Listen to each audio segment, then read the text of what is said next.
Selamat pagi. Assalamualaikum warahmatullahi wabarakatuh. Waalaikumsalam warahmatullahi wabarakatuh. Halo semuanya, apa kabar? Alhamdulillah Suara baik, Kak. kedengaran ya? Oke, sebelum kita mulai pembelajaran kita pada pagi hari ini, ada baiknya kita berdoa dulu menurut agama dan keyakinan masing-masing agar apa yang kita peroleh pada hari ini diberikan sebuah manfaat sehingga nanti kalau misalnya teman-teman ujian PAS gitu ya, diberikan kelancaran juga. Berdoa dipersilahkan.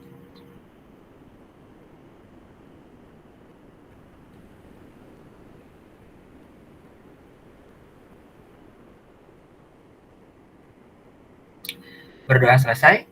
Oke, ini yang sudah hadir ada aku absen dulu ya teman-teman ya, sekaligus ngecek tes suaranya. Kalau misalnya ada suaranya silahkan.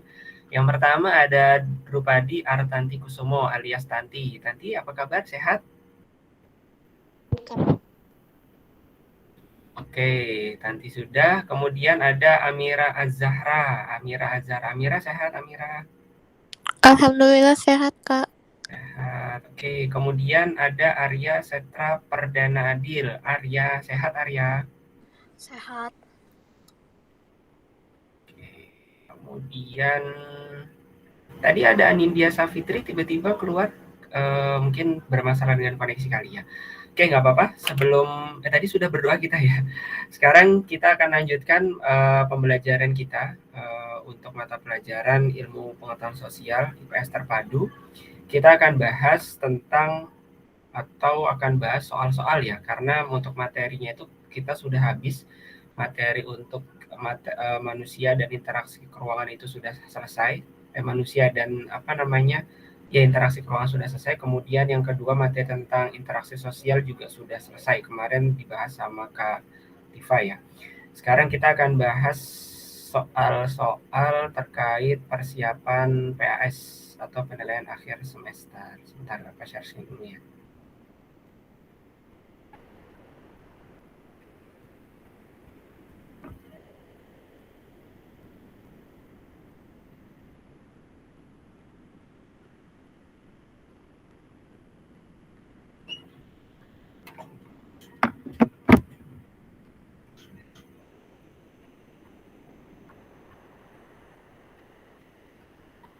Oke, Anindya sudah gabung kembali. Anindya, apa kabar? Sehat?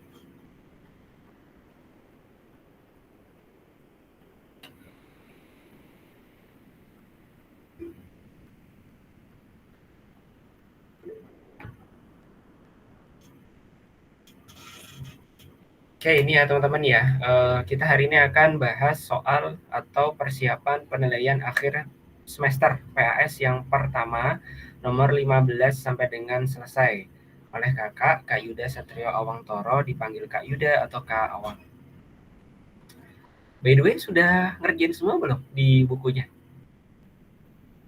Kemarin sama Kak Bimo dibahas sampai nomor 14 ya.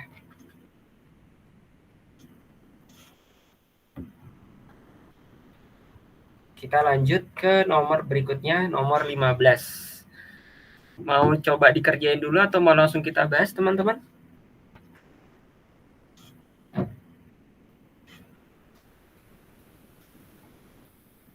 Soalnya yang mana, Kak? Oke, soalnya yang depannya ini. Nah, nomor 15 yang ini. Potensi penangkapan ikan yang masih memungkinkan bagi ikan untuk melakukan regenerasi sehingga jumlah ikan yang ditangkap tidak mengurangi populasi ikan disebut titik-titik. Nah, kita mulai dari soal yang ini, nomor 15. Sudah ketemu semua ya, teman-teman ya?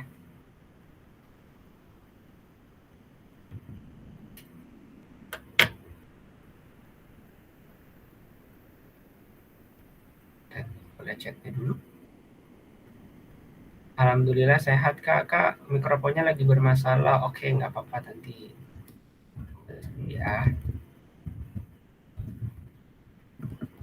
Nanti sorry, amin ya. Oke.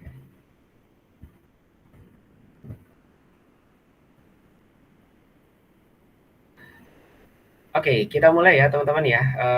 Karena untuk mempersingkat waktu, kakak langsung bahas saja untuk pembahasan persiapan PS dari nomor 15.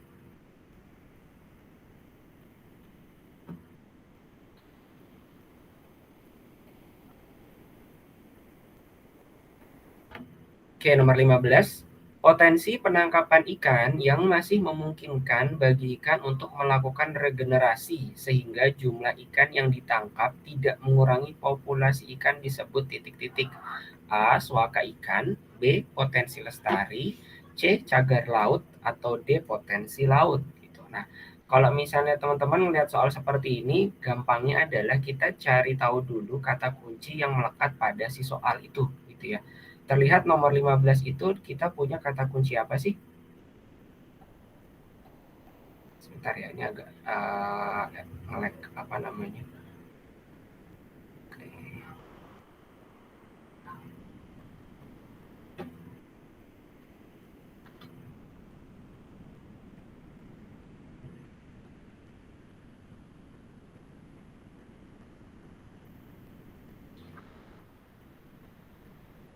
Oke, kita punya kata kunci berupa regenerasi di sini ya, teman-teman ya. Regenerasi. Artinya kalau yang namanya regenerasi itu berarti ikan-ikan itu mampu menghasilkan atau proses reproduksi bagi ikan-ikan yang lain. Jadi jangan sampai ikannya itu mati gitu. Jadi tidak ada proses ikan-ikan yang terus bertahan hidup. Intinya ikannya akan terus ada sampai dengan bisa dimanfaatkan oleh manusia tentunya. Nah, di sini berarti kita punya kata kunci regenerasi. Nah, sekarang tinggal kita lihat apa sih suaka ikan. Suaka ikan itu adalah kawasan perairan tertentu sebagai tempat berlindung atau berkembang biak jenis sumber daya ikan yang tertentu aja. Jadi mungkin aja ada di kawasan tertentu, di daerah tertentu dia punya perairan yang untuk melindungi ikan tertentu. Contoh yang ikan dilindungi misalnya ikan lumba-lumba gitu ya. Atau ikan paus, berarti itu untuk agar ikan paus atau ikan lumba-lumba itu dia tidak punah gitu ya. Terus yang kedua, potensi lestari. Oh, cagar laut dulu. Cagar laut itu adalah kawasan konservasi laut yang keadaannya mempunyai kekhasan flora, fauna, serta ekosistemnya. Gitu. Ini seperti di daerah Sulawesi Utara ya, ada Bunaken, itu kan berarti ada ekosistem yang sangat bagus sekali gitu ya. Ada terumbu karangnya, kemudian ikan hiasnya, dan segala macamnya. Kemudian yang ketiga, potensi laut. Itu ada kata kunci berupa potensi di sini ya, teman-teman ya. Potensi itu kan berarti kan segala sesuatu yang bisa dimanfaatkan bagi makhluk hidup sehingga menjadi sumber penghasilan atau kekayaan. Jadi kalau melihat di Indonesia, potensi laut yang ada itu kan sangat tinggi sekali ya. Kenapa? Karena 2/3 wilayah Indonesia itu adalah wilayah laut. Nah, dari sini berarti kemungkinan jawabannya bukan suaka ikan, bukan cagar laut, dan bukan potensi laut. Sehingga nomor 15 jawabannya adalah ya. Jawabannya potensi lestari gitu. Karena untuk regenerasi agar ikan-ikan itu bisa tetap masih ada gitu ya atau dilestarikan. Sehingga jawabannya 15 yang B. Gitu ya. Jadi nangkap ikannya gimana Kak? Nangkap ikannya itu berarti nggak boleh pakai alat tangkap yang membahayakan. Contoh, pakai bom peledak itu nggak boleh. Kemudian pakai pukat harimau itu juga nggak boleh. Kenapa? Karena nanti kalau misalnya pakai bom peledak, otomatis ikan-ikan yang masih kecil pun akan menjadi mati. Sehingga dia tidak bisa besar dan tidak bisa dinikmati oleh makhluk hidup lainnya seperti manusia. Oke ya. Begitu pula pakai pukat harimau. Kalau pakai pukat harimau kan berarti semua ikan ketangkap semua ya. Jadi kalau semua ikan ketangkap semua, ikan-ikan yang kecil pun juga akan terbawa sehingga nanti tidak ada proses regenerasi. Itu, jadi nomor 15 jawabannya yang B, potensi lestari. Ada yang mau ditanyakan teman-teman dari nomor 15? Tidak ya? Oke. Kita lanjut ke nomor berikutnya, nomor 16. Nomor 16 ada soal dataran rendah di pantai utara Pulau Jawa umumnya bertanah subur dan cocok untuk kegiatan pertanian. Kondisi tersebut dipengaruhi oleh titik-titik. Berarti soal nomor 16 ini bilang bahwa apa sih yang menyebabkan pantai utara Pulau Jawa itu bertanah subur gitu intinya. Kira-kira ada yang tahu nggak jawabannya apa? Kenapa pantai utara di Pulau Jawa bertanahnya subur? Ini kita gambar Pulau Jawa ya teman-teman ya. Nah itu dia. Yang sebelah utara yang mana sih Kak? Nih yang sebelah utara nih berarti yang dia berbatasan langsung dengan Laut Jawa. Berarti yang ya utara sini-sini nih. Nah ini utara-utara nih. Tuh. Kalau dilihat di peta, pantai Kak, utara. Hah? Kenapa? Kak ini kayaknya soalnya udah pernah Soalnya udah dibahas pernah ya. dibahas. Oh udah pernah dibahas. Iya. Yang Iya. belum yang mana dong?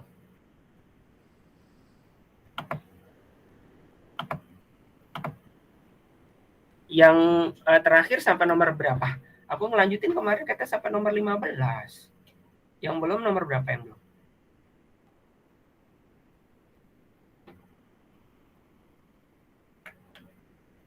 Nggak tahu Kak, lupa pokoknya tadi yang soal tadi udah selesai Kak, udah dibahas. Berarti yang tadi udah dibahas ya? Iya. Nggak apa-apa. Berarti kalau yang ini sebentar. Kalau yang ini berikut ini yang bukan upaya pemanfaatan laut sudah juga atau belum? Terakhir nomor kayaknya nomor 34 Kak. Oh, nomor 34. Jauh sekali ya. Oke, baiklah. Kita loncat ke nomor 34. Oke.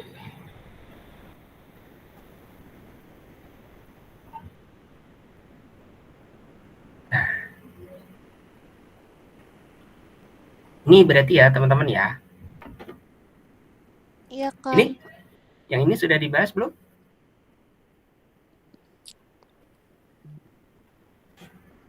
Belum. Belum Kak. Yang ini ya. Oke. Aku ikutin alur aja nih. Kalau ini belum dibahas berarti kita lanjut ke nomor 34. Oke. Nomor 34, contoh dari interaksi sosial terdapat dalam peristiwa titik-titik. Oke, di sini kita punya kata kunci interaksi sosial. Ya, teman-teman ya. Kata kunci berupa interaksi sosial. Ada yang masih ingat nggak sih interaksi artinya apa? Interaksi sosial. Oke, berarti yang pertama harus kita pahami adalah adanya hubungan gitu ya teman-teman ya. Adanya hubungan. Hubungan apa Kak? Hubungan timbal balik. Oke. Antara dua pihak atau lebih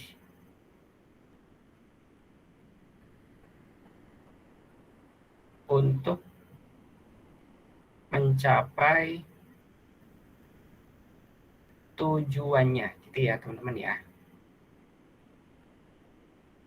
Nah, ini adalah pengertian atau konsep dari interaksi sosial. Berarti harus ada hubungan gitu antara dua pihak atau lebih untuk mencapai tujuannya. Dan hubungan dua pihak atau lebih ini harus ada proses timbal balik. Artinya harus ada proses feedback atau umpan balik bahasanya.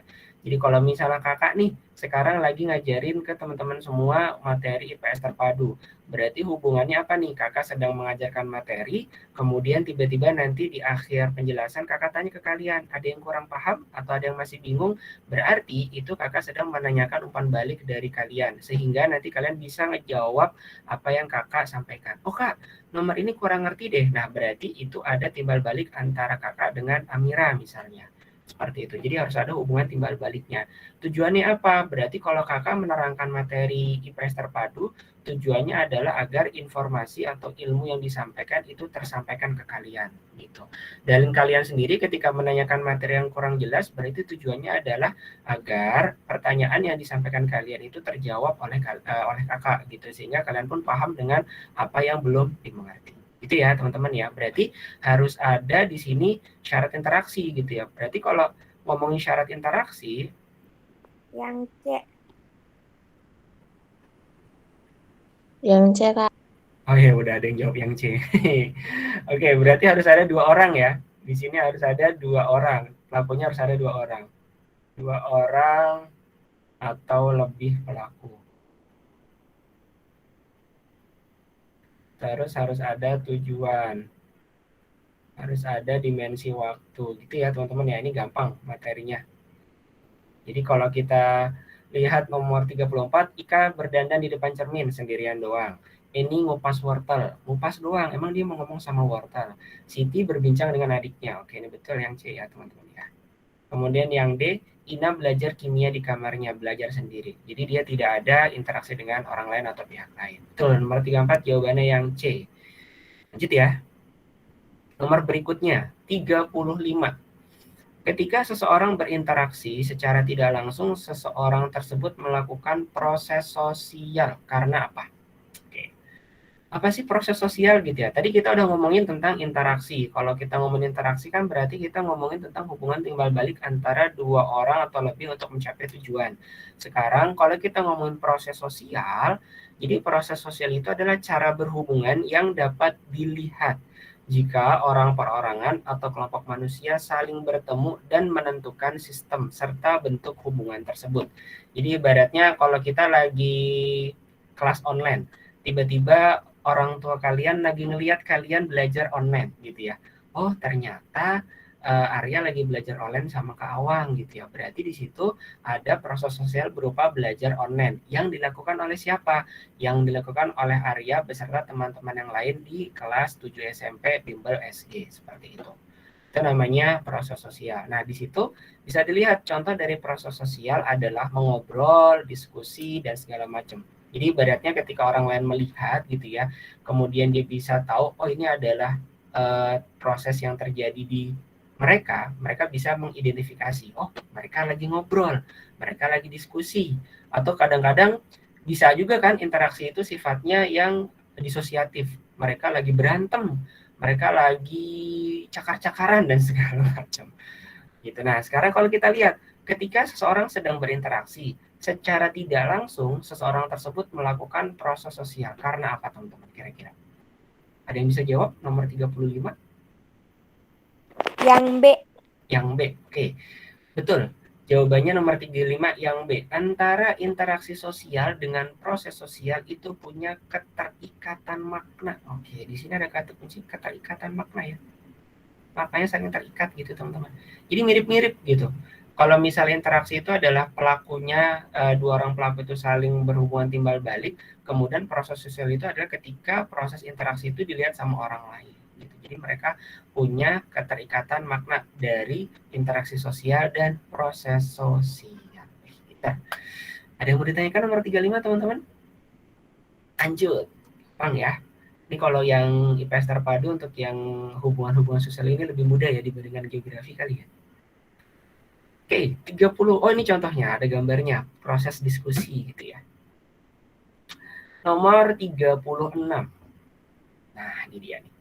Umumnya, manusia melakukan interaksi sosial dengan manusia lainnya. Untuk apa sih?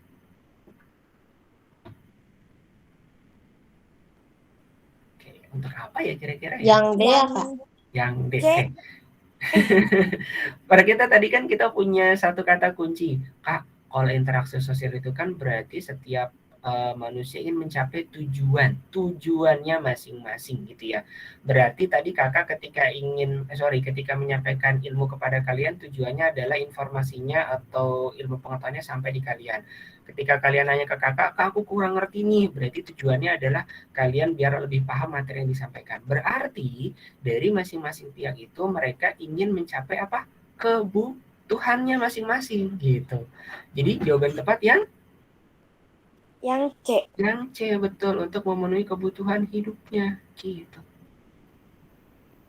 Jadi masing-masing pihak itu pasti punya pemenuhan kebutuhan hidup masing-masing gitu ya. Karena kalau misalnya kita bagi-bagi nih teman-teman, kebutuhan itu beda ya dengan keinginan. Apa yang membedakan antara kebutuhan dan keinginan? Ada yang tahu nggak? Kebutuhan sama nggak dengan keinginan? Kalau kebutuhan itu ya kita butuh, kalau keinginan nafsu. Butuh itu dia tidak sama dengan keinginan. Berarti kalau tanda matematikanya aku coret gini ya, tidak sama dengan gitu. Jadi nama butuh itu adalah needs ya teman-teman ya. Sedangkan keinginan itu wants. Jadi kalau kebutuhan itu berarti harus dipenuhi. Kalau tidak dipenuhi berarti manusia itu mungkin aja bisa mati. Contoh, makan, minum gitu ya. Kalau nggak pakai baju, mati. Kenapa? Kedinginan gitu ya. Kalau nggak punya rumah atau nggak punya tempat tinggal, bisa berisiko yaitu tadi mati atau apa dan segala macam. Nah, bedanya dengan keinginan. Kalau keinginan itu adalah segala sesuatu yang sebetulnya nggak harus dipenuhi gitu loh. Ibaratnya kalau keinginan itu ya berarti kebutuhan kalau sudah terpenuhi nggak masalah, tapi kalau keinginan ini nggak harus dipenuhi. Contohnya kalau bagi seorang pelajar, keinginan itu paling gampang ya nonton di bioskop. Ini ingin, aku pengen deh nonton di bioskop. Nah itu berarti keinginan. Tapi kalian butuh nggak sih nonton di bioskop? Belum tentu gitu ya. Biasanya seorang pelajar itu butuhnya apa? Pakaian seragam, kemudian buku sekolah, perlengkapan sekolah, kemudian sarana belajar seperti laptop, smartphone, dan segala macam, begitu ya. Itu adalah kebutuhan. Sedangkan keinginan ini berarti adalah segala sesuatu yang sebetulnya nggak harus dipenuhi secara cepat gitu ya. Jadi ibaratnya kalau orang bilang itu lapar mata gitu bahasanya. Lapar bisa, mata bisa lapar ya Kak? Bisa gitu. Jadi nggak harus dipenuhi segera. Gitu ya perbedaan antara needs atau wants. Nah sekarang kalau misalnya kita ngomongin kebutuhan, kebutuhan itu kalau misalnya kita bagi-bagi ya teman-teman ya.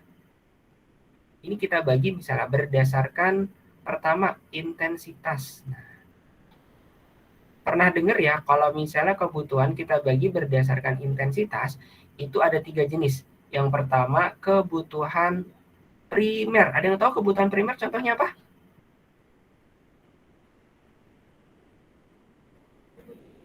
Yang harus dipenuhi oleh manusia. Kalau nggak dipenuhi manusianya itu mungkin bisa punah atau mungkin bisa sakit, bisa meninggal dan segala macam. Contoh dari kebutuhan, ya betul. Ini ya SPP, sandang, terus pangan, terus satu lagi papan. Sandang ini berarti pakaian. Pangan ini berarti pemenuhan perut atau makanan. Papan berarti perumahan. Ini berdasarkan intensitas. Yang pertama adalah kebutuhan primer. Yang kedua, habis primer berarti kalau sudah dipenuhi berarti kita bisa lari ke kebutuhan yang kedua nih, sekunder. Bisa kita penuhi kalau misalnya kebutuhan primernya itu sudah terpenuhi. Contohnya kebutuhan sekunder, smartphone kali ya. Apa smartphone jangan-jangan masuknya sekarang kebutuhan primer? Smartphone Kak, terus elektronik, bisa TV, bisa apa ya? Laptop mungkin ya. Terus bisa apa lagi? Kendaraan ya kali ya. Kendaraan bermotor. Terakhir, kalau kebutuhan sekunder sudah terpenuhi, ini berarti kita bisa lari ke kebutuhan yang berikutnya, tersier. Kalau tersier itu kebutuhan yang sifatnya barangnya barang-barang mewah. Contoh perhiasan mewah gitu ya. Ya ibaratnya kalau kita itu nggak butuh-butuh banget. Kapal pesiar mungkin Kak? Iya bisa gitu ya.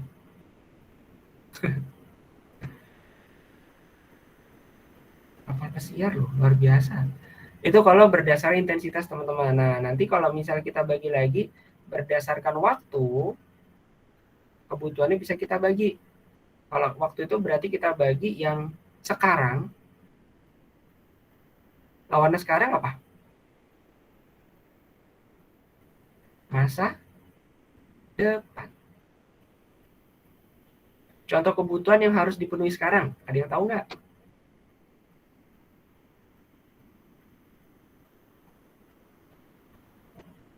Makan Kak, wah bener makan. Kalau nggak makan nanti pusing. Kalau lagi sakit, obat Kak, oke pintar. Itu adalah kebutuhan sekarang ya. Masa depan, ada yang tahu kebutuhan masa depan apa aja? Belajar, atau bahasa gampangnya adalah pendidikan.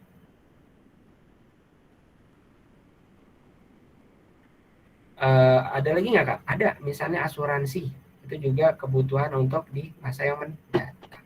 Itu ya teman-teman ya, ini sekilas terkait perbedaan antara kebutuhan dan keinginan. Nanti Untuk lebih detailnya nanti akan kita bahas di semester yang kedua gitu ya, terkait dengan perbedaan kebutuhan dan keinginan. Lanjut ke nomor berikutnya, nomor 37.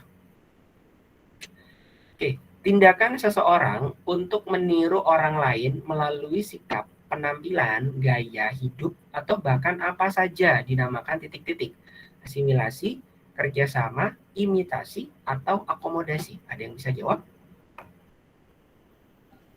Imitasi. Imitasi ya. Pinter.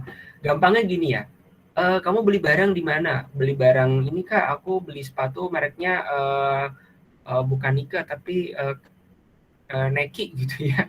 Wah, ini barangnya imitasi nih, barangnya tiruan gitu ya. Berarti artinya kita punya satu kata kunci. Kalau teman-teman dengar kata imitasi, berarti kan itu meniru, tiruan gitu ya. Jadi ada beberapa faktor pendorong interaksi sosial yang waktu itu kakak pernah jelaskan ke kalian. Ada 5 ya kurang lebih ya. Ada imitasi, ada sugesti, ada identifikasi, ada simpati, dan ada empati gitu. Kalau imitasi ini berarti proses meniru ya teman-teman ya. Proses menirunya itu tapi dia tidak full, artinya meniru dalam bentuk yang luar-luarnya aja, tidak sampai ke kepribadian. Nah, bedanya imitasi dan identifikasi, kalau di proses identifikasi itu proses meniru sampai ke kepribadiannya gitu. Meniru hingga kepribadian.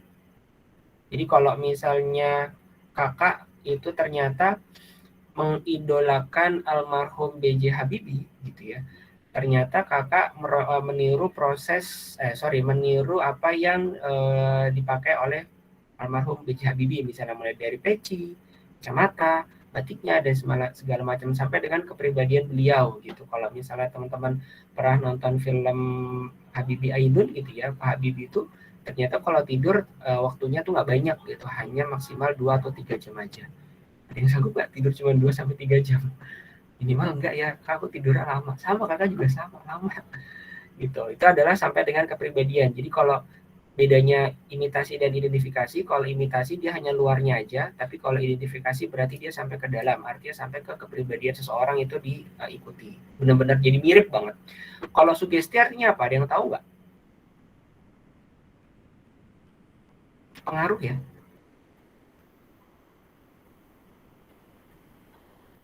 Pengaruh orang lain sehingga kita ikut.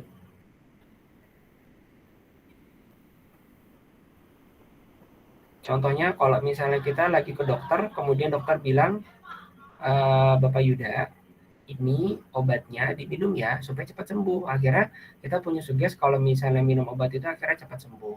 Atau misalnya kalau kita lagi pengen tampil di depan show, tiba-tiba kita nervous gitu ya. Kita disemangatin sama ibu kita. Jangan, kamu itu adalah manusia hebat. Jangan nervous dan segala macam. Akhirnya kita kepengaruh sama orang tua kita dan kita akhirnya bisa menjadi talent yang terbaik. Atau teman-teman kalau pernah nonton film Adit Sopo Jarwo gitu ya, tahu Denis ya? Denis itu kan orangnya penakut, tapi sama si Adit dikasih sugesti. Ayo Denis, coba kamu bayangin jadi seorang superhero. Akhirnya Denis itu nggak jadi takut. Kenapa? Karena dia ibaratnya seolah-olah menjadi superhero dan dia nggak takut lagi sama Bang Sopo sama Bang Jarwo gitu ya. Itu adalah contoh dari sugesti. Nah, kemudian kalau simpati apa? Simpati itu merasakan ya, Kak? Betul. Simpati itu dia proses merasakan atau perasaan terhadap kondisi orang lain. Jadi merasakan aja ya. Tapi kalau empati itu ikut merasakan. Bedanya tipis-tipis ya. Kalau simpati itu kalau teman-teman itu misalnya ngelihat temennya kena musibah, kalian itu merasa sedih terus mengucapkan berbelasungkawa, artinya kalian sudah melakukan proses yang namanya simpati. Tapi kalau misalnya proses empati ikut merasakan sampai ke dalam, artinya berarti teman-teman itu sampai apa ya ibaratnya ya. Mungkin bisa sampai ke rumahnya, sampai sedih, sampai nangis dan segala macam. Mirip. Jadi kalau empati itu sampai dibilang ada proses lanjutan dari simpati.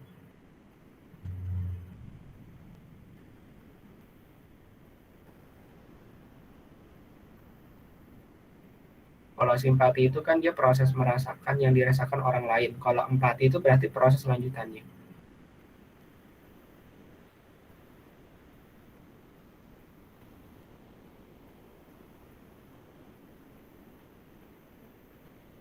yang dirasakan orang. Nah, sekarang kita lihat nih, berarti karena di sini ada kata kunci meniru, berarti di sini jawabannya adalah imitasi. Gitu ya. Kalau akomodasinya adalah proses untuk mengurangi perbedaan gitu ya. Proses untuk mengurangi konflik atau perbedaan. Contohnya macam-macam ya, bisa dimediasi, bisa di arbitrase, kompromi dan segala macam. Ini nomor 37 jawabannya yang Charlie. Nomor 38. Bapak Rektor Universitas Indonesia sedang berpidato di hadapan ratusan peserta seminar. Interaksi sosial yang terjadi dalam kasus ini adalah titik-titik. Yang pidato berapa orang, teman-teman? 1. Bapak doang nih. Bapak Rektor UI. Pidatonya kepada siapa? Kepada ratusan peserta seminar gitu. Makanya di sini Berarti individu dengan kelompok ya, Kak? Iya betul, individu dengan kelompok. Pintar. Individunya siapa di sini? Bapak Rektor. Sedangkan kelompoknya itu adalah Peserta seminar. peserta seminar. Kalau kelompok itu pasti jumlah individunya lebih dari 1 orang atau jumlah orangnya lebih dari 1 namanya.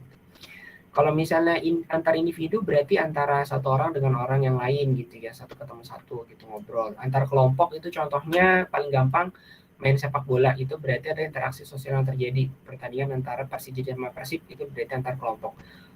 Kelompok dan kelompok ini sama ya dengan jawaban B. Jadi jawabannya nomor 38, individu dengan kelompok. Sip.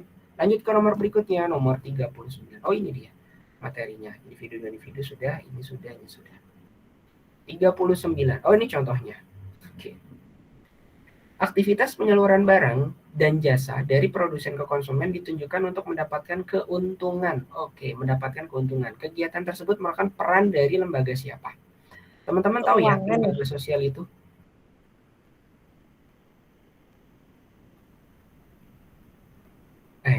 Ada yang bisa jawab nomor 39? Ada kata kunci nih. Keuangan bukan sih, Kak? Iya, oke, jawabannya di sini penyaluran. Lebih tepatnya keuangan atau ekonomi? Ada yang bisa jawab? Tebak-tebak dulu. Ekonomi, betul. Kan ini materi tentang lembaga sosial ya.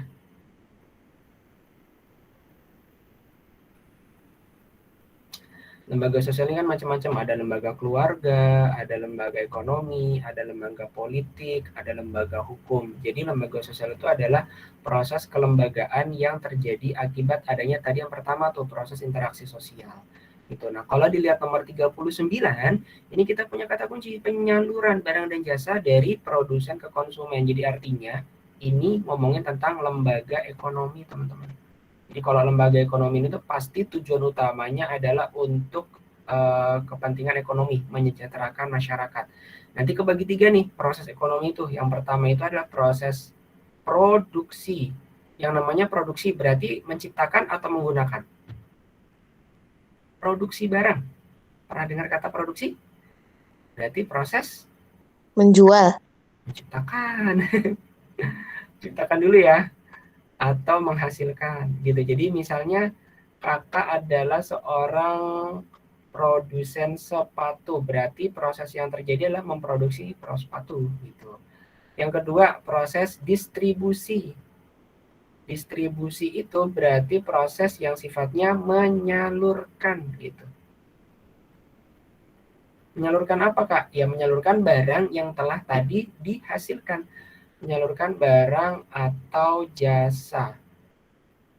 Barangnya ini berarti bentuknya ada, kalau jasa ini berarti bentuknya nggak kelihatan, hanya kelihatan dalam bentuk manfaat yang dirasakan oleh konsumen. Contoh kalau jasa itu adalah potong rambut, krik, potong rambut itu berarti adalah jasa. Kemudian naik busway itu barangnya ada, bisnya, jasanya itu adalah proses ketika kita diantarin dari satu tempat ke tempat yang lain, itu berarti jasanya. Itu adalah proses distribusi ya teman-teman ya. Terakhir berarti proses yang ketiga dalam ekonomi adalah proses konsumsi gitu. Kalau produksi menciptakan atau menghasilkan, kalau konsumsi berarti menggunakan, atau menghabiskan. Gitu. Nah, kalau orangnya siapa, Kak? Berarti kalau orangnya yang melakukan aktivitas produksi ini disebut sebagai produsen, gitu ya.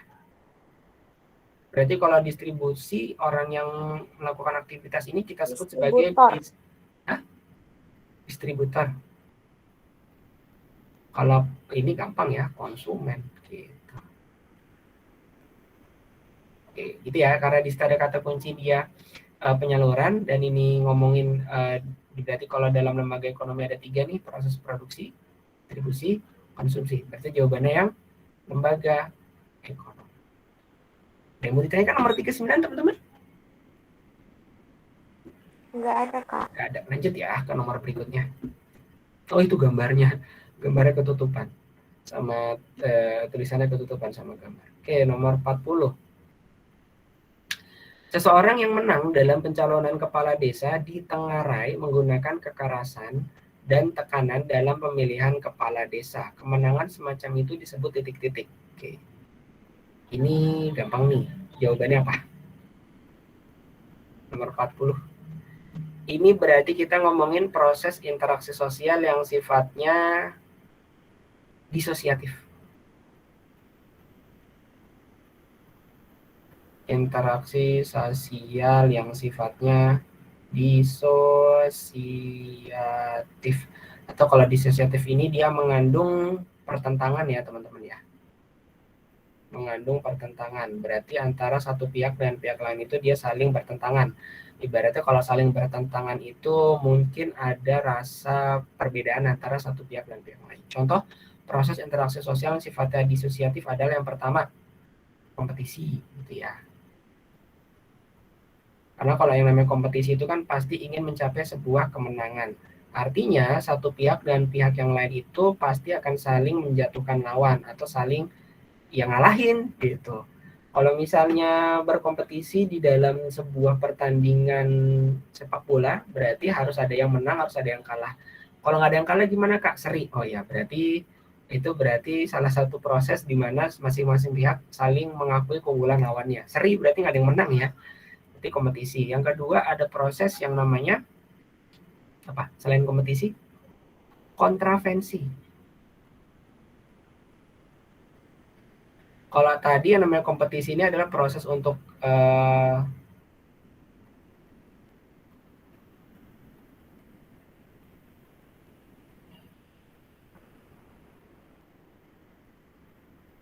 dengan menjatuhkan pihak lawan gitu ya teman-teman.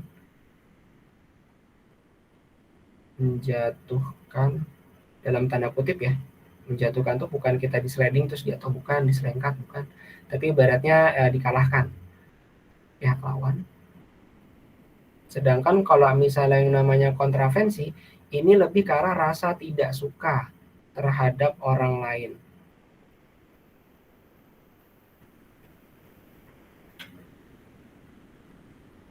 Pihak lain. Nah, bentuk rasa tidak sukanya seperti apa sih gitu ya?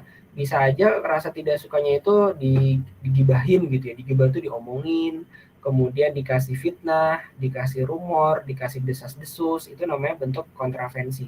Jadi ibaratnya kalau kompetisi itu kan kelihatan ya, kakak mau main catur misalnya sama Arya. Ini kita berkompetisi nih, kenapa? Karena otomatis harus ada yang saling mengalahkan. Nah berarti proses interaksi sosial yang terjadi adalah sifatnya disosiatif. Tapi ternyata ada yang berikutnya, bentuk kontravensi. Ternyata bentuk kontravensi ini sebetulnya dia tidak saling lihat-lihatan, tapi mungkin aja antara satu pihak dengan pihak yang lain itu dia menyimpan rasa yang tidak suka, dendam lah, kemudian ya fitnah lah dan segala macam.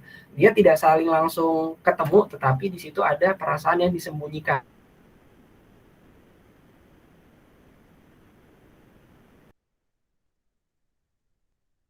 Di situ ada seseorang yang menang dalam pencalonan kepala desa. Artinya berarti di sini proses sosial yang terjadi adalah sifatnya yang disosiatif. Kenapa? Karena harus ada yang menang.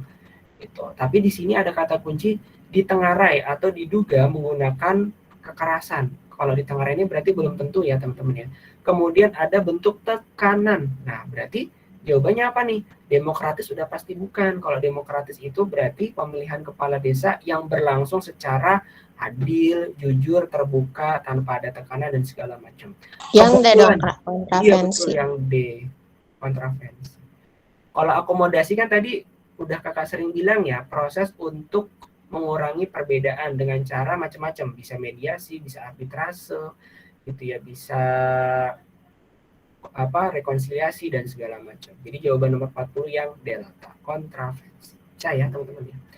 Lanjut ke nomor berikutnya. Oh, itu ada gambarnya juga ternyata. Ketutupan lagi tulisannya. Nomor 41. Nah, ini. Berdasarkan ketentuan kurikulum yang berlaku, setiap sekolah Indonesia harus mengajarkan kepada siswa mata pelajaran sejarah, bahasa, dan geografi nasional. Hal itu membuktikan bahwa lembaga sekolah mempunyai fungsi titik-titik. Oke. Harus ya teman-teman ya. Teman-teman dapat ya sejarah, bahasa, sama geografi? Dapat. Sejarah udah dapat belum sih? Belum. Belum. Nanti di semester Belum 2 ada. sejarah. Bahasa dapat ya, bahasa Inggris dan bahasa Indonesia? Ada. Dapat. Geografi udah semester ini ya. Ngomongin tentang letak Indonesia. Terus ditanyain tuh nomor 41. Ini membuktikan bahwa lembaga sekolah itu mempunyai fungsi apa kira-kira? Berbudi luhur itu apa, Kak? Berbudi luhur. Ini berarti berbudi luhur itu adalah kondisi di mana seseorang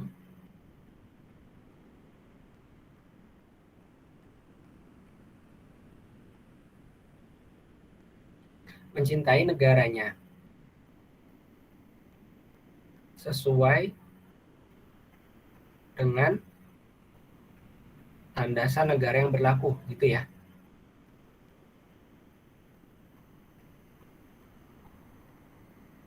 Jadi kalau di Indonesia itu kan kita punya landasan negara ya. Landasan negara Indonesia, tahu nggak landasannya apa? Landasan idealisme berupa apa? Pancasila, gitu ya. Jadi landasan negara Indonesia kan udah ketahuan nih, landasannya apa? Pancasila pertama, landasan secara idealisme. Landasan idealisme.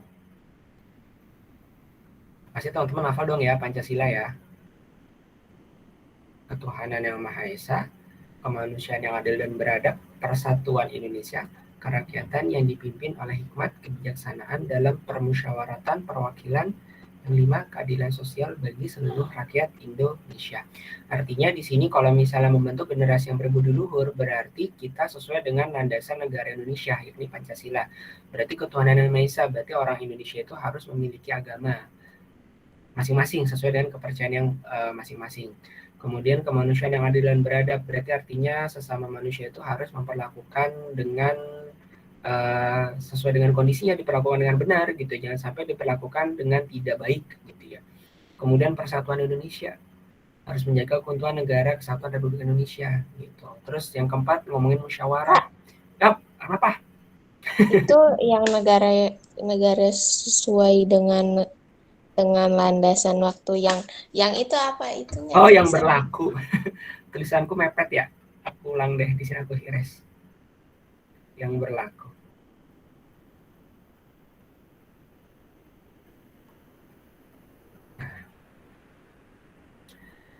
Idealisme kan kita Pancasila. Terus kalau landasan strukturalnya,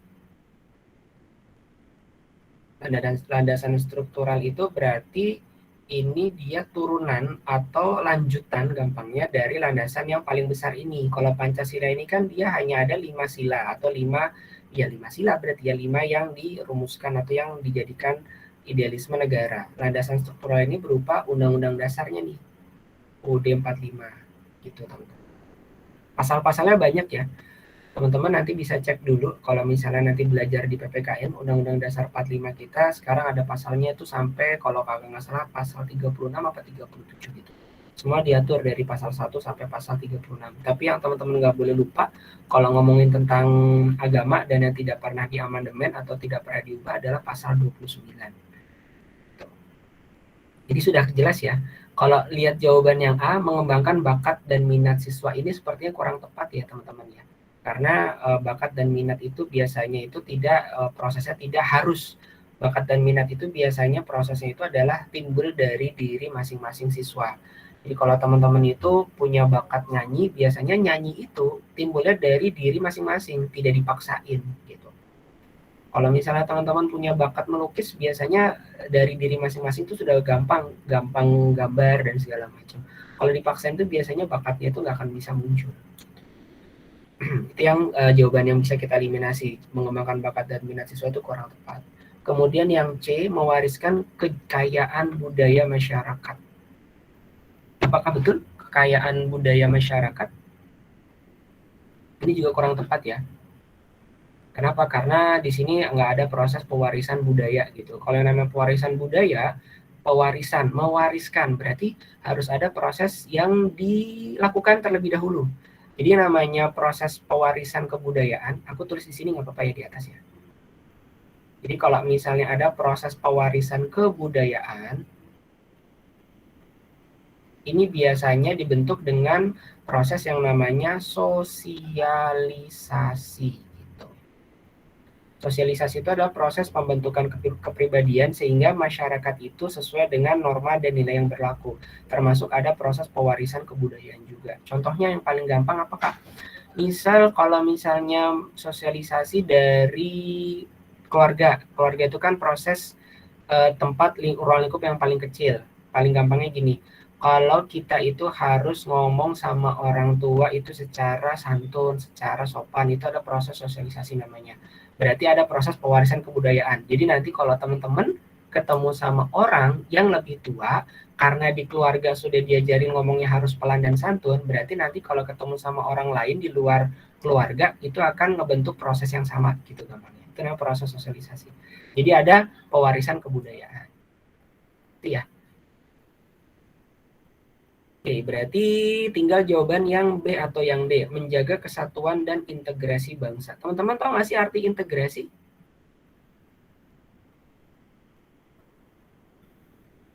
Integrasi itu artinya penyatuan berbagai macam perbedaan. Penyatuan berbagai macam perbedaan. Kira-kira di Indonesia ini yang beda banyak apa dikit? Banyak banget. Banyak. Gitu ya. Pasti banyak banget. Kalau misalnya kakak tanya deh, dari yang hadir, Anindya, Amira, Arya, terus ada Tanti. Ada Geges nggak di situ? Kalau ada Geges sama ada Ika juga. Di situ yang sukunya berasal dari suku Jawa ada berapa orang? Aku Jawa. Ada lagi yang orang Jawa di sini? Aku Jawa. Tuh, 2. Ada lagi? Jadi mungkin aja yang hadir di kelas online ini tidak semuanya sukunya Jawa. Itu yang pertama, itu perbedaan yang pertama. Perbedaan yang kedua, dari ras gitu ya. Ada yang kulitnya itu mungkin warnanya putih-putih banget gitu ya. Ada yang warnanya kuning langsat gitu ya. Ada yang sawo mateng, ada yang agak sedikit legam dan segala macam. Itu perbedaan lagi.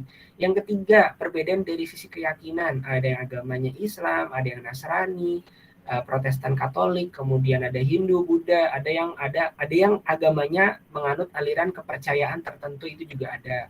Itu perbedaan lagi. Perbedaan yang keempat, dari sisi wataknya juga beda. Ada yang malu-malu, ada yang suka ceplas-ceplos, ada yang suka diam-diam aja, ada yang suka pemarah gitu dan segala macam. Itu perbedaan. Jadi segala macam perbedaan itu ada. Jadi di Indonesia itu integrasi itu adalah proses penyatuan berbagai macam perbedaan yang ada gitu ya teman-teman ya. Perbedaan ini bisa perbedaan secara vertikal. Vertikal itu berarti secara tingkatan atau secara horizontal. Horizontal itu berarti secara sama gitu. Kalau vertikal kan berarti bertingkat. Kalau horizontal itu dia tidak bertingkat. Itu namanya integrasi. Jadi kalau ngelihat nomor 41 ini karena di sini poinnya itu adalah yang diajarin itu adalah siswa gitu ya teman-teman ya, dan tempatnya itu adalah di sekolah, berarti lebih tepat yang B, membentuk generasi yang berbudi luhur. Generasi itu siapa sih? Ya generasi itu berarti siswa gitu ya teman-teman ya, generasi yang akan datang, termasuk kakak sendiri, karena kan kakak sendiri kan mahasiswa, mantan mahasiswa, teman-teman masih siswa gitu ya. Bisa dipahami nomor 41? Bisa, Kak. Saya. Oke, kita lanjut ke nomor berikutnya. Nah, itu dia proses, ada gambarnya juga. Nomor 42, salah satu fungsi lembaga hukum. Nah, ini kita masih ngomongin lembaga sosial. Lembaga hukum. Berarti kalau ngomongin hukum itu kayaknya ngomongin sesuatu yang ngeri ya. Kenapa? Karena hukum itu harus diadili, harus dijatuhi sanksi atau dijatuhi hukuman. Hukuman. Gampangnya gitu, dikasih sanksi. Adalah mengendalikan perilaku anggota masyarakat. Ada kata kunci mengendalikan. Kenapa sih harus dikendalikan? Karena mungkin aja setiap masyarakat itu bisa bertindak di luar batas toleransi atau bertindak di luar batas kewajaran yang berlaku. Contoh, teman-teman pernah tahu ya kalau misalnya, ini jangan ditiru ya teman-teman ya. Misalnya kalau di dalam naik kendaraan bermotor ada orang-orang yang menggunakan jalan itu ternyata tidak digunakan untuk peruntukan seharusnya. Buat balapan liar, kemudian buat trek-trekan dan segala macam itu apakah diperbolehkan? Pasti jawabannya adalah tidak. Iya. Terus yang kedua, contoh berikutnya misalnya teman-teman senior kalian yang sudah SMA misalnya. Kalau ternyata kemarin banyak kejadian suka yang namanya, jadi contoh ya, yang namanya tawuran gitu ya. Kalau belajar online bosen gitu ya ngeliatin handphone mulu. Giliran udah offline di jalanan bukannya belajar malah tawuran sama pelajar yang lain. Itu kan berarti contoh kondisi di mana masyarakat itu bertindak di luar batas kewajaran. Nah, dari situ muncullah lembaga hukum untuk mengendalikan itu semua gitu. Paham ya? Berarti kira-kira jawabannya yang mana? Agar Yang apa? A. Iya, pintar. Agar kehidupannya teratur. Ini gampang nih. Supaya apa? Supaya terciptanya keteraturan masyarakat. Jangan sampai masyarakat itu merasa was-was dengan kehadiran yang tadi kakak sebutin. Contoh, kalau kalian di rumah, tiba-tiba di depan rumah kalian ada orang tawuran. Ngeri nggak? Pasti ngeri. Ada orang lempar-lemparan batu. Ngeri nggak? Pasti ngeri. Nah, otomatis muncullah lembaga hukum untuk mengendalikan itu semua. Mengendalikan ini bisa berarti dia itu bisa dikendalikan secara represif, secara keras, maksudnya dikasih macam-macam, bisa dikasih tembakan peringatan bagi polisi, atau bisa ditangkepin satu-satu dikasih hukuman, atau dikendalikan secara partisipatorif gitu. Kalau partisipatorif itu berarti caranya dengan mengajak orang-orang itu untuk lebih baik, diajak gitu ya, dibujuk. Jadi cara mengendalikannya ya teman-teman ya, ini bisa dua nih. Secara represif ini berarti dia dengan cara paksaan. Contohnya diberikan sanksi gitu ya.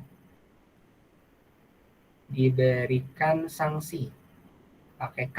Kalau pakai G itu berarti sanksi, pakai G itu artinya berarti bingung, kebingungan. Sanksi atau hukuman. Yang kedua, mengendalikannya juga bisa dengan cara partisipatorif.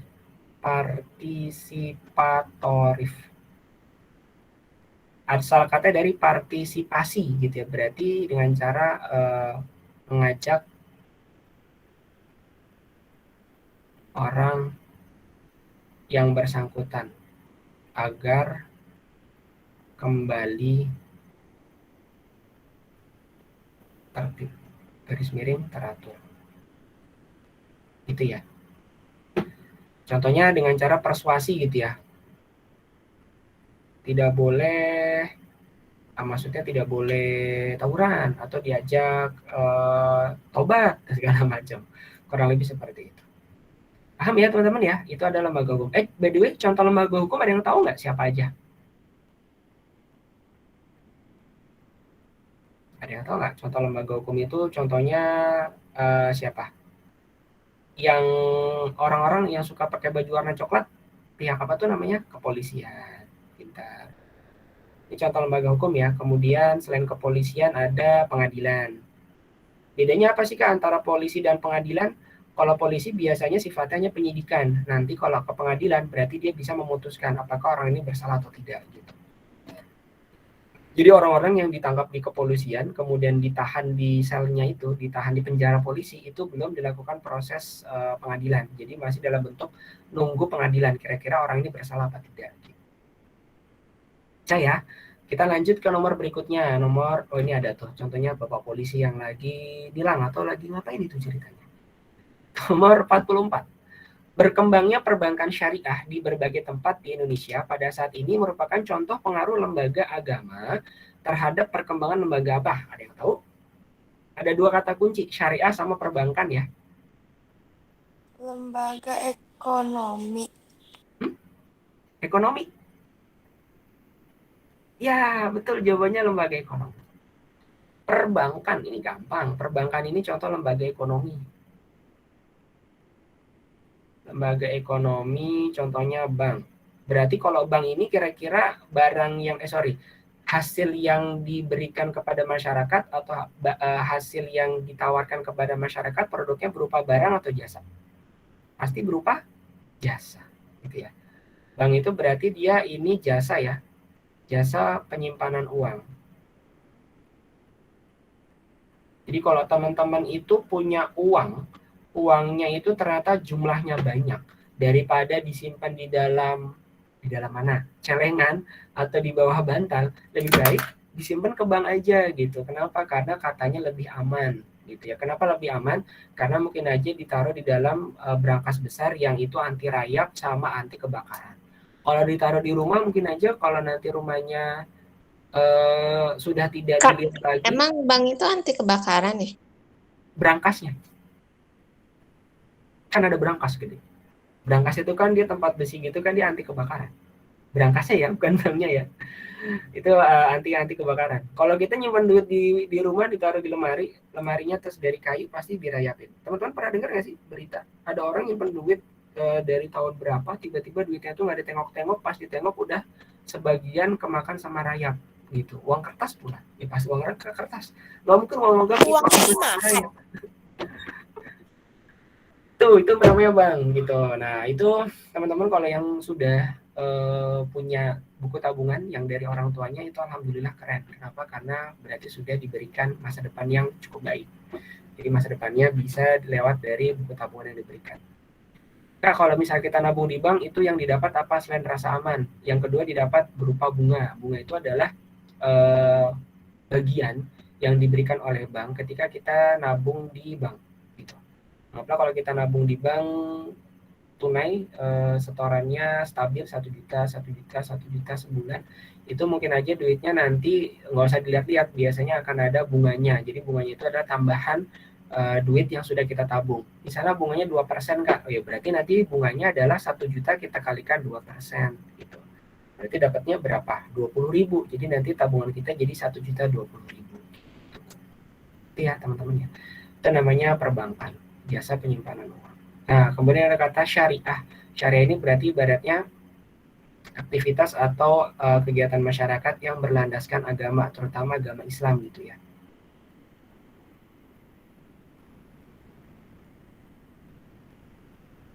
Aktivitas atau kegiatan masyarakat ini berlandaskan agama.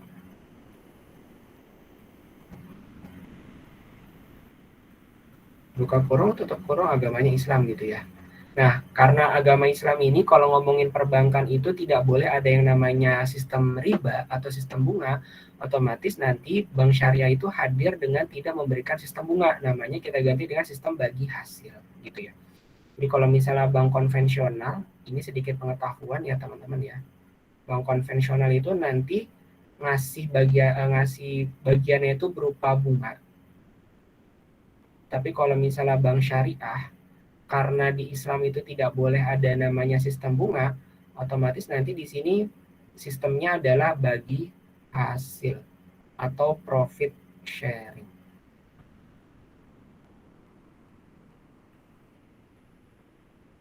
Jadi jawaban nomor 43 jawabannya adalah lembaga ekonomi. Ada yang mau ditanyakan? Contohnya bank syariah ada yang tahu nggak teman-teman? Mandiri. Apa? BSI ya yang baru gabung, merger dari BSM, BNI Syariah, BRI Syariah. BSI ini berarti Bank Syariah Indonesia. Yang kemarin mereka baru merger alias baru gabung-gabungan dari BSM, Bank Syariah Mandiri, BNI Syariah, sama BRI Syariah. Bank Syariah contoh yang kedua adalah Bank Muamalat yang warnanya ungu. Kalau teman-teman pernah lewat di daerah Jalan Margonda, ini dia ada di sebelah mana ya? Aku lupa deh. Di dekat Hotel Bumi Wiyata kalau nggak salah. Oke, lanjut ke nomor berikutnya, nomor 44. Nah, perhatikan contoh berikut. Tadi kakak sudah jelasin. Dari contoh di atas yang termasuk kontravensi. Tadi kontravensi apa artinya, teman-teman?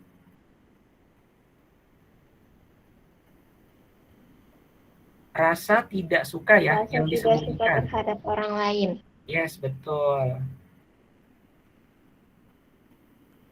Kira-kira kalau lihat dari pernyataan 1, 2, 3, 4 ini yang mana yang kontravensi? A, pertandingan sepak bola. Ini kontravensi bukan? Bukan, ini namanya kompetisi. Pernyataan nomor 2, pabrik itu didirikan secara patungan. Maksudnya patungan apa nih? Kalau teman-teman bilangnya PT-PT gitu ya. PT-PT dong. Kalau misalnya di dalam interaksi sosial bilangnya kan PT-PT ya. Kak. Ini kita sebut sebagai joint venture. Apalagi sih itu Kak? Yaitu patungan. Patungan untuk mendirikan sebuah perusahaan oleh dua pihak. Jadi ibaratnya patungan untuk mendirikan sebuah perusahaan itu namanya joint venture. Ya. Kalau kita bilangnya PT-PT Kak, ya nggak apa-apa lah. Patungan-patungan. Yang ketiga, di antara pihak-pihak bertikai timbul rasa benci. Ya, ini rasa tidak suka berarti benci. Yang nomor 4, terjadi perang urat 3 dan 4. Jawabannya 3, 4 ya. Perang urat syaraf itu kira-kira ada perangnya nggak? Ayo, kira-kira kalau perang urat syaraf Nggak ada. Cuman rasa kesel ya. Perangnya nggak tidak langsung ya. Contohnya kayak perang urat syaraf itu perang apa sih? Perang dingin. Diem-dieman sih ya, diem-dieman. Perang dingin itu maksudnya gini, jadi dia apaan sih gitu. Kalau ngelihat orang lain terus lagi nggak suka kan biasanya matanya sinis gitu ya. Perang dingin terus saling nonjolin kebolehan terhadap orang lain gitu ya. Contohnya kalau dulu nih perang dingin ini terjadi antara Amerika sama Uni Soviet dulu ya tahun 60-an. Perang antara Amerika sama Uni Soviet. Ini contoh dari kontravensi. Gampang ya teman-teman ya. Oke. Nomor berikutnya 45. Nah ini gampang lagi nih. Lembaga agama adalah salah satu lembaga sosial yang memiliki beberapa fungsi bagi kehidupan manusia. Yang diantaranya adalah fungsi laten. Nah ini berarti kita harus tahu nih bedanya antara fungsi laten sama fungsi apa satu lagi. Ada yang ingat? Nih, nah perbedaan fungsi laten dan fungsi manifest. Oke. Jangan lupa ya ngebedain antara dua fungsi ini ya teman-teman ya.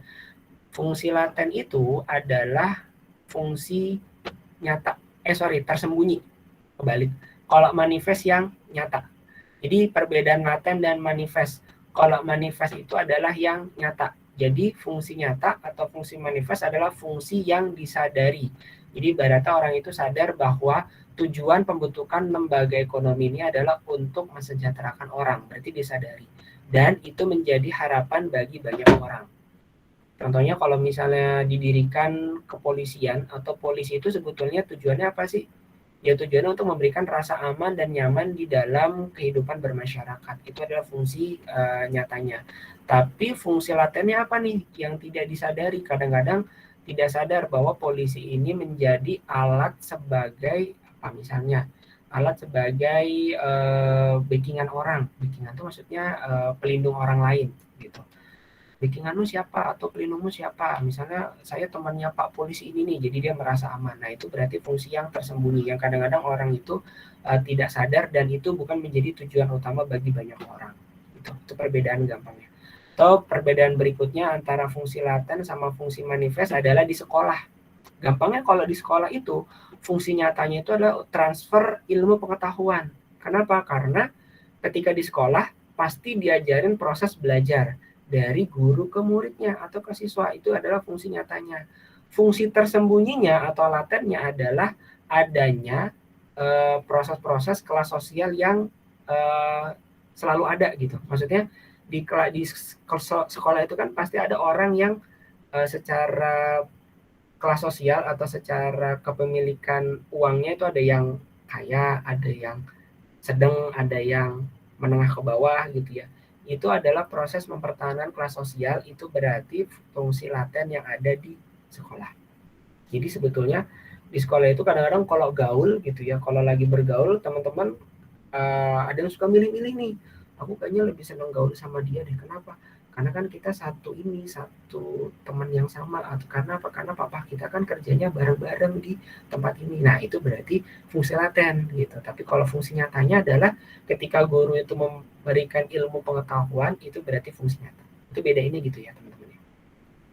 Nah, kalau dilihat sekarang lembaga agama di sini fungsi latennya apa kira-kira? A, adanya keyakinan yang mengatur hubungan antara manusia dengan Tuhan dan manusia dengan manusia. Ini kira-kira fungsi laten atau fungsi manifest? Ini fungsi manifest.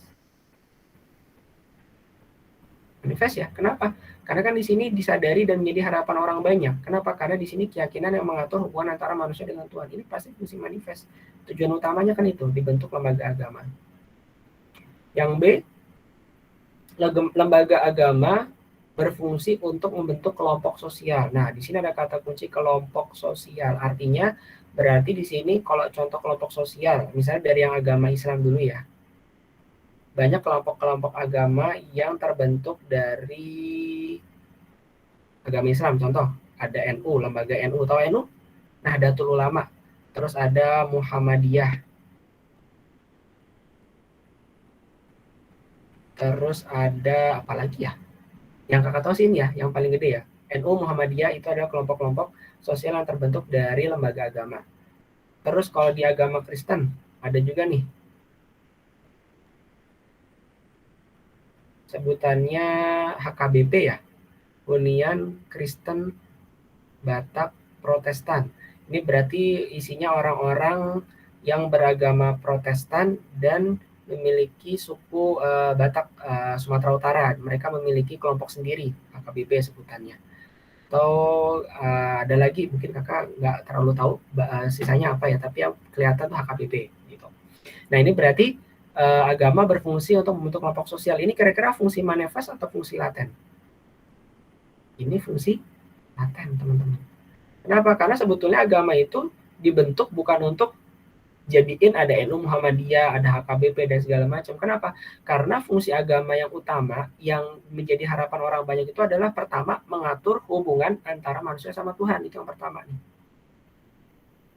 Serta manusia dengan manusia.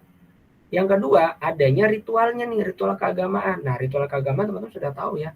Ada yang namanya sholat, kemudian ada yang namanya kalau di gereja itu berarti kebaktian gitu. Itu berarti kan ritual keagamaan. Ini berarti fungsi manifest gitu. Karena ketika agama itu dibentuk atau ada berarti gunanya untuk melakukan aktivitas ibadah gitu. Yang D, menjadikan keyakinan untuk dijadikan acuan dalam membentuk norma perilaku. Nah, acuan dalam membentuk norma perilaku ini kaitannya sama jawaban yang A. Kenapa? Karena hubungan antara manusia dengan manusia. Artinya ketika kita berperilaku dengan manusia yang lain itu harus sesuai dengan agama yang berlaku. Pasti nggak ada di dunia ini yang mengajarkan kalau kita itu berbuat buruk sama manusia. Artinya tidak ada agama dunia ini yang mengajarkan berbuat buruk sama manusia. Pasti harusnya berbuat baik sama manusia semua. Gitu. Jadi yang merupakan fungsi laten atau yang tidak disadari adalah yang membentuk kelompok sosial. Kenapa? Karena ini bukan tujuan utamanya, gampangnya gitu. Karena tujuan utamanya adanya agama yaitu mengatur hubungan antara manusia sama Tuhannya, kemudian melakukan ritual keagamaan atau ibadah sama acuan untuk membentuk norma perilaku antara hubungan manusia dengan manusia yang lain. Teman-teman, nomor 45 ada yang mau ditanyakan nggak? Bingung atau enggak? Kakak sambil minum lagi ya. Pagi-pagi sambil ngopi atau ngeteh boleh ya.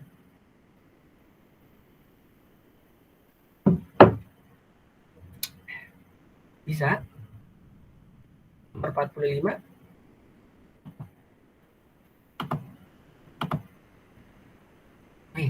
Komplit hari ini ya.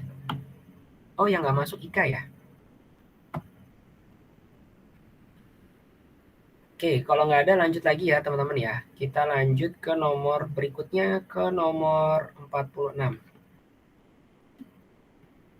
tadi sudah. Nomor 46, fungsi keluarga. Nah, ini dia nih, fungsi keluarga yang berkaitan dengan kelangsungan hidup manusia. Oke, ini berarti kita ngomongin lembaga keluarga, peran atau sosial terkecil yang ada di sekitar kita. Kenapa terkecil dan terdekat? Ya karena pasti kita setiap hari ketemu sama keluarga kita. Lingkungan paling kecil. Terdekat, ya kita pasti paling dekat sama keluarga. Teman-teman nomor 46 ada yang mau coba jawab?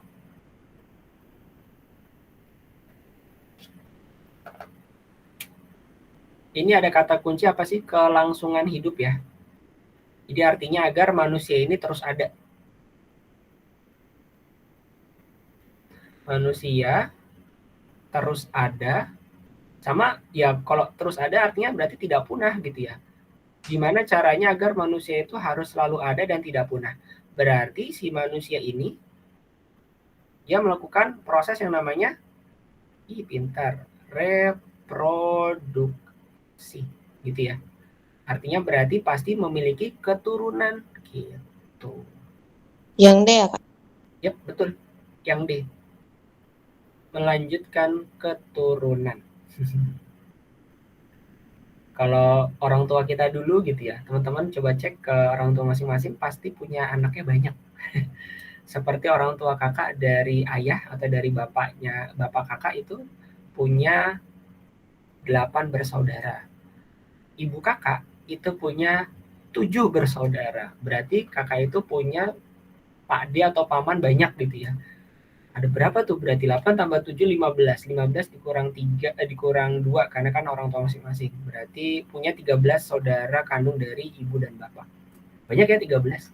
Nah, kalau sekarang mungkin karena terjadi yang namanya ledakan penduduk, orang semakin banyak, otomatis ada proses di mana pengendalian penduduk supaya sumber daya manusia dan sumber daya alam itu terpenuhi secara seimbang. Jangan sampai manusianya kebanyakan tetapi tidak punya tempat tinggal.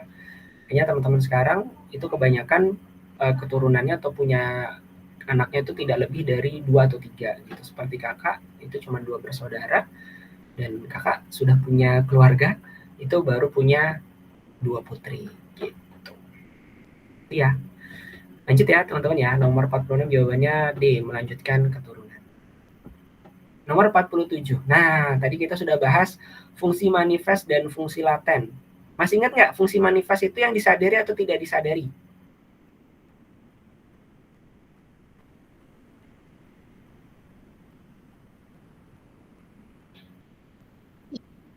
Manifest itu yang disadari.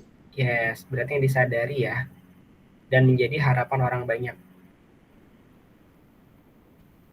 Jadi berarti ini fungsi utama lah bahasanya ya. Harapan masyarakat. Sedangkan yang satu lagi fungsi laten berarti ini yang dia tidak disadari. Nggak sadar kalau misalnya ternyata pembentukan itu ternyata memiliki fungsi lain gitu. Dan tidak menjadi harapan masyarakat. Lihat nomor 47 di sini kecuali nih. Pertama, ini lembaganya apa sih? Oh, pendidikan, Kak. Oke, pendidikan. Lembaga sekolah.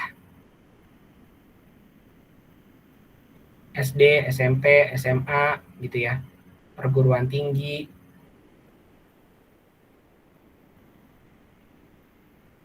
Ini adalah lembaga pendidikan. Di mana lembaga pendidikan ini pasti memiliki fungsinya masing-masing.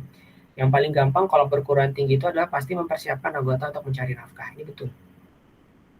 Kenapa? Karena biasanya orang-orang dari perguruan tinggi ini akan dipersiapkan untuk yang siap kerja di dunia industri. SMA juga sama sebetulnya. Kalau misalnya ketika nanti SMA itu sekolahnya kejuruan. Ada yang minat ke sekolah kejuruan?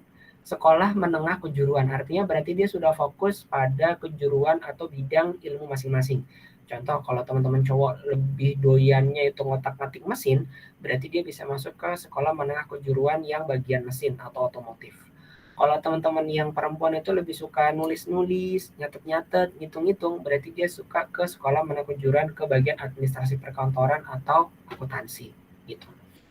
Itu yang A betul ya, mempersiapkan anggota untuk mencari nafkah adalah fungsi manifest. Yang B, Mengembangkan bakat perseorangan, ini juga betul. Artinya pasti kalau di sekolah itu ada yang namanya pentas seni. Berarti ada pengembangan bakat perseorangan. Yang C, melestarikan kebudayaan, ini juga betul, fungsi manifest. Yang bukan itu adalah fungsi latennya berupa mempertahankan kelas sosial.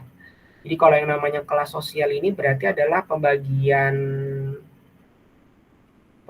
struktur masyarakat secara bertingkat gitu ya teman-teman ya. Ini harus aku jelasin biar clear. Pembagian masyarakat secara vertikal. Kalau ngomongin vertikal berarti kan bentuknya garis lurus begini. Berarti dia secara bertingkat gitu. Yang tadi aku udah pernah bilang, pembagiannya bisa secara apa nih? Indikatornya atau dasarnya. Bisa secara pertama kekayaan. Nah ini. Terus secara jabatan. Sorry, bukan jabatan, kewenangan gampangnya.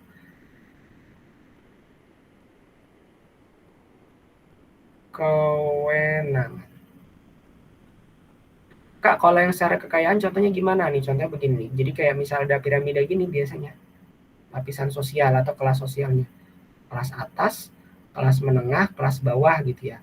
Ini dia masyarakat kelas atas, kemudian ini masyarakat kelas menengah. Itu peringkat ya, Kak? Kenapa? Itu yang masyarakat secara vertikal, bawahnya Iya, peringkat. bertingkat. Ada tingkat-tingkatannya. Ini kelas bawah. Biasanya kan kalau di sekolah ada yang begini ya, maksudnya di sekolah itu mungkin ada siswa yang dari masyarakat atau dari keluarga yang kelas bawah gitu ya, ada yang dari kelas menengah, ada yang dari kelas atas. Nah ini sebetulnya lembaga sekolah itu dia nggak pengen ke situ gitu, fungsinya, tapi kadang-kadang mau nggak mau ternyata ada. Nah dari situ berarti otomatis orang-orang atau siswa yang dia berasal dari kelas bawah pasti nanti dari sekolah akan didata tuh. Ini teman-teman yang penghasilan orang tuanya sekian, ada berapa ya gitu. Pasti nanti pas di sekolah akan diberikan dana bantuan operasional sekolah yang tujuannya untuk membantu siswa yang penghasilan orang tuanya menengah ke bawah gitu. Jadi itu sebetulnya fungsi laten. Dia nggak sadar sebetulnya di sekolah itu ada pembagian-pembagian itu nih. Siswanya ada yang ke sekolah bawa mobil, ada yang diantar naik motor, ada yang mungkin jalan kaki atau naik sepeda gitu. Ngerti ya teman-teman ya, ini untuk kelas sosial, jadi pembagian masyarakat itu secara vertikal bertingkat gitu. Jadi atas dasar apa? Atas dasar kekayaan itu berarti penghasilan ya kurang lebih ya, atau kepemilikan uang bisa gampangnya, atau kewenangan itu berarti jabatan. Contoh kalau orang yang jabatannya lebih tinggi seperti direktur itu pasti punya kewenangan lebih besar dibandingkan orang yang jabatannya hanya pekerja biasa atau buruh seperti itu. Tapi paling gampang pelapisannya ya berdasarkan kekayaan. Ada masyarakat kelas atas, ada yang menengah, sama yang kelas bawah. Nomor 47 teman-teman bisa dipahami? Bisa ya. Jadi itu fungsi laten di dalam lembaga pendidikan. Nggak sadar kita sebetulnya, tapi ya mau gimana lagi, ada di dalam kehidupan ya mau nggak mau harus kita hadapi. Tapi manifestnya disadari ya, kayak mempersiapkan anggota untuk mencari nafkah, terus transfer ilmu sebetulnya yang paling utama untuk fungsi manifest lembaga pendidikan. Lanjut 3 nomor terakhir. Nomor 48, fungsi afektif pada keluarga adalah titik-titik. Oke, ada kata kunci afektif. Afektif artinya apa sih, Kak? Atau teman-teman ada tahu nggak sih arti afektif? Afektif itu efek. Nyanyi dulu kali ya. Teman-teman ada yang tahu lagunya Keluarga Cemara nggak sih? Yang lagunya gini, harta yang paling berharga adalah keluarga, mutiara yang paling indah adalah keluarga, dan segala macam.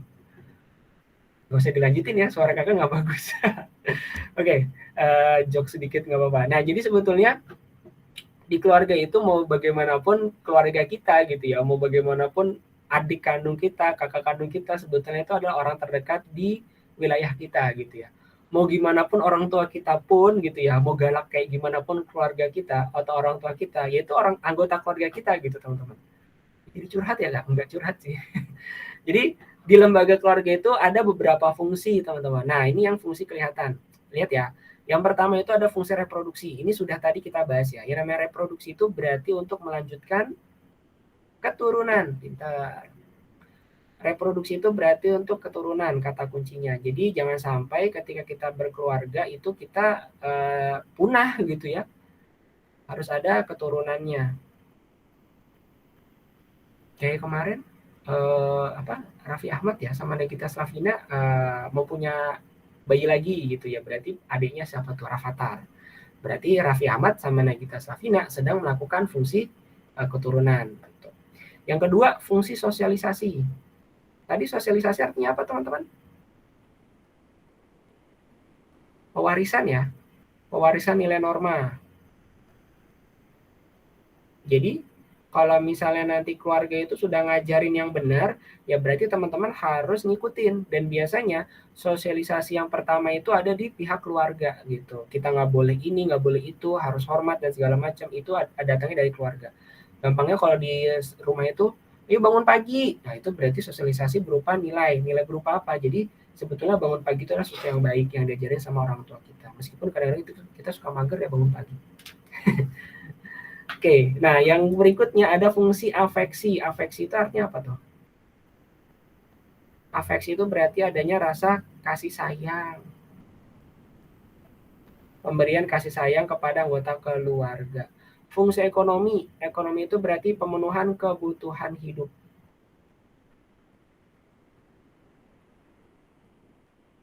Pemenuhan kebutuhan hidup. Itu ya, itu ekonomi. Kalau proteksi apa? Dari kata kunci protect your computer from virus. Protect itu berarti perlindungan. Perlindungan dari segala macam ya teman-teman ya. Dari segala macam bullying, dari segala macam perundungan, dari segala macam kejahatan, itu berarti fungsi proteksi. Yang terakhir pengawasan sosial. Nah, kalau yang namanya pengawasan sosial berarti artinya kita ini sebagai seorang anak berarti diawasi oleh orang tua kita. Jangan sampai kita bertindak atau beraktivitas di luar batas kewajaran. Itu berarti proses namanya pengawasan.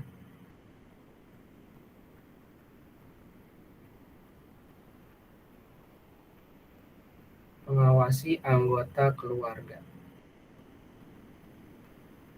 Jadi nomor 48 karena di sini afektif berarti jawabannya yang kasih sayang. Kalau mendidik disiplin anak ini berarti sosialisasi ya teman-teman ya, karena udah disosialisasikan agar kita bangun pagi. Menanamkan nilai dan norma kepada anak ini juga fungsi sosialisasi. Membina keyakinan beragama. Nah, ini juga sama nih sosialisasi juga semuanya. Hampir kebanyakan ini sosialisasi. Karena kita diajarin kalau misalnya yang agama Islam pagi-pagi bangun sholat subuh gitu ya. Yang agama Kristen pagi-pagi bangun yuk gitu, hari Minggu nih kita kebaktian dulu di gereja masing-masing kayak gitu. Itu adalah fungsi di fungsi pada keluarga. Ada yang mau ditanyakan nomor 48? Bisa ya? Oke, jawabannya kasih sayang. Nomor 49. Nah, tadi ini udah kita bahas. Apa jawabannya? Peran lembaga ekonomi.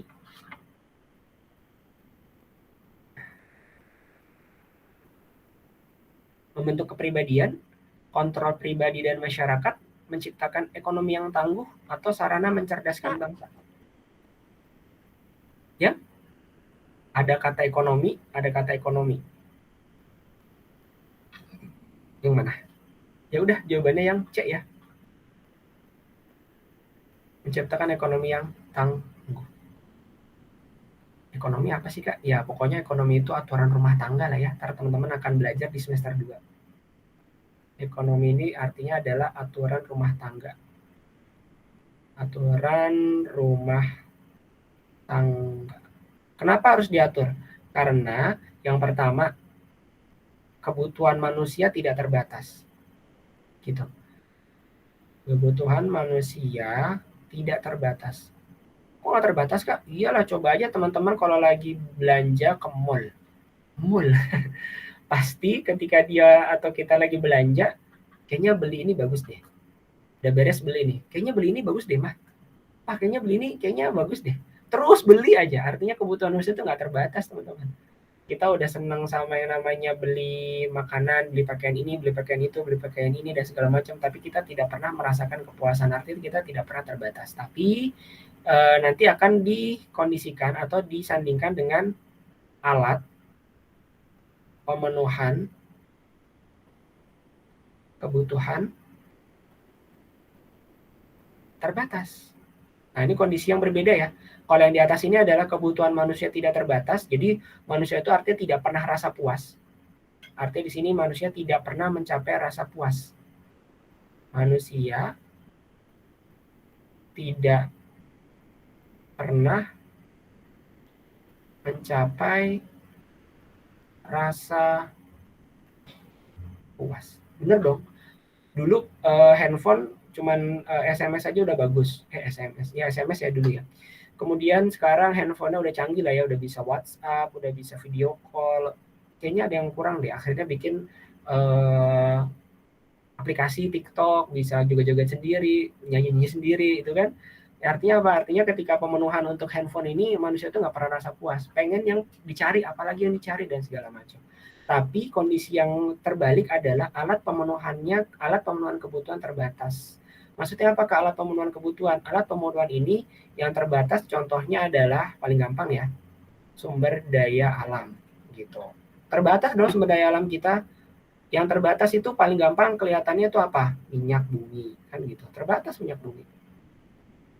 Jadi kalau misalnya nanti manusia itu kebutuhan manusia yang nggak terbatas, mobil, motor banyak, mobil banyak, kendaraan yang lain banyak, tapi ternyata yang terbatas itu adalah minyak bumi, berarti otomatis mungkin nggak sih nanti di masa yang akan datang motor sama mobil itu nggak pakai bensin? Jawabannya adalah sangat mungkin. Kenapa? Karena sumber daya alamnya berupa minyak bumi sifatnya adalah terbatas. Makanya sekarang sudah banyak banget yang namanya mobil itu pakai tenaga apa? Tenaga listrik. Gitu. Bahkan ada yang pakai bahan bakar gas gitu. Jadi kenapa kok pakainya ke situ, Kak? Ya karena itu tadi. Punya mobil satu nggak puas, punya motor satu nggak puas, akhirnya beli lagi, tapi ternyata ketika punya mobil sama punya motor harus punya bensin, harus ada bensin supaya bisa jalan.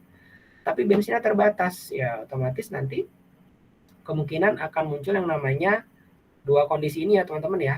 Nanti akan muncul yang namanya kelangkaan.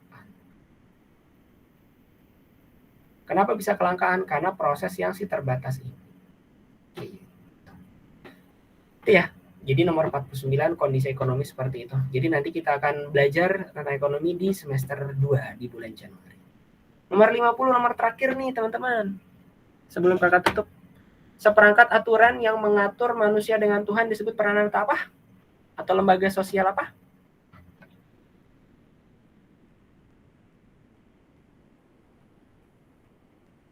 Apa? Jawabannya? Hukum, agama. Agama ya, Kak. Agama, betul, pintar. Teman-teman tahu nggak sih arti kesusilaan? Kesusilaan itu jujur, sesuai hati. Ya, pokoknya gitu. Kesusilaan itu gampang ini kepantasan kali ya. Jadi menilai orang itu secara ini pantas atau enggak sih gitu loh. Gampangnya gini, pantas. Gampangnya gini. Orang Indonesia, maaf ya kalau perempuan pulang malam jam 12, itu kira-kira secara kesusilaan pantas nggak? Nggak pantas ya. Atau misalnya orang dia itu belum menikah tapi dia sering nginep di tempat orang tuanya. Nah, itu berarti secara kesusilaan dia tidak pantas gitu. Itu namanya kesusilaan. Jadi kalau terkait ngomongin kesusilaan itu ini adalah jenis dari norma gitu ya. Jadi kalau norma itu kan aturan tingkah laku. Norma itu pengertiannya adalah aturan atau aturan tingkah laku ya. Jadi kalau misalnya kita beraktivitas itu harus ada norma yang harus dipatuhi. Gitu.